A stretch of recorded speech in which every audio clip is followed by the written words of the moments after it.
Proverbs chapter 4. Keep the Lord's commandments and live. With all thy getting, get understanding. Go not in the way of evil men. Hear, you children, the instruction of a father, and attend to know understanding. For I give you good doctrine. Forsake ye not my law. For I was my father's son, tender and only beloved in the sight of my mother. He taught me also, and said unto me, Let thine heart retain my words. Keep my commandments and live. Get wisdom, get understanding.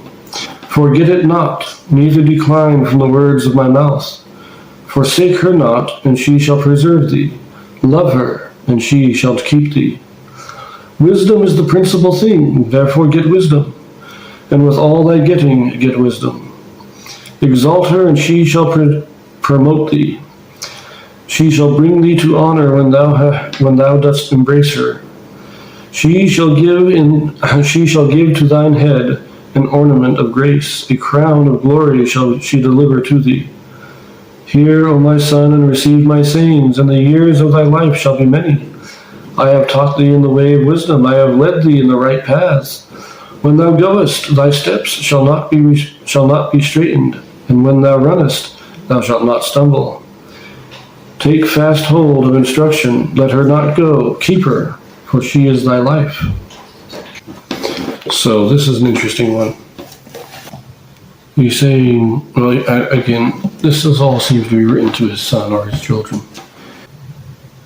Forsake her not, and she shall preserve thee. Again, personifying wisdom as a person, as a good woman. If you have wisdom, you are protected from these things. You're protected from the enticements of wickedness and all that. But I think this is where Daniel Wright says, thy steps shall not be straightened. Footnote here on straightened is distressed or hampered. In other words, and then just after this says, when thou runnest, thou shalt not stumble. These are actions. When you go to do something, if you do it in wisdom, then there will be nothing to hinder it, nothing to give you distress, because you are doing it in wisdom. Now, I do have to say there have been a number of phrases within the Proverbs that remind me of section 89 in the Doctrine and Covenants, and I find it fitting. For instance, run and not stumble, reminiscent of thou shalt run and not be weary, thou shalt walk and not faint, right? And in the previous chapter, it talked about health in thy navel and marrow to thy bones. But remember, section 89 is the word of wisdom.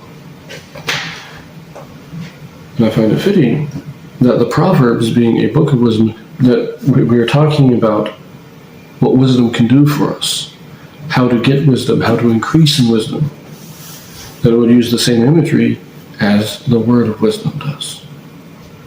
I find that very interesting.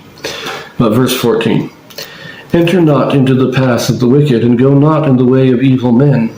Avoid it, pass not by it. Turn from it and pass away. For they sleep not, except they have done mischief, and their sleep is taken away, unless they cause some to fall. For they eat the bread of wickedness, and drink the wine of violence. But the path of the just is as the shining light, that shineth more and more unto the perfect day.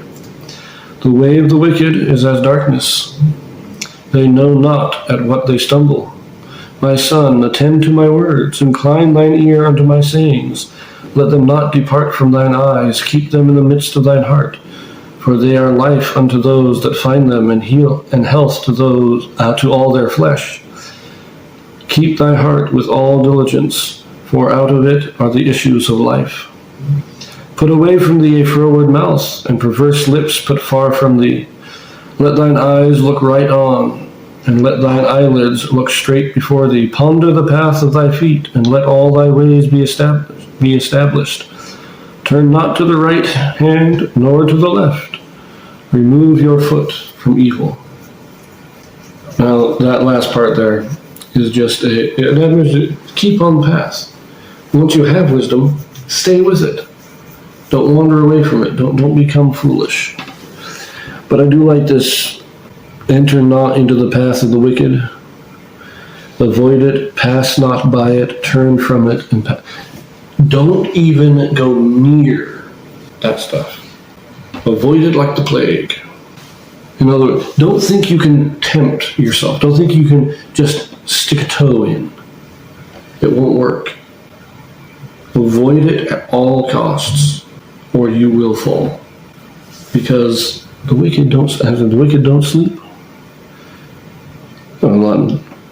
They don't sleep until they found somebody to corrupt. These are just, and I'm only touching somewhat on what they say. They are full of great little messages that we should all be reading. It's been a while since I read the Proverbs, and I think I probably understand it better now than I did the last time I read it. Was much younger back then. I'll see you in the next chapter.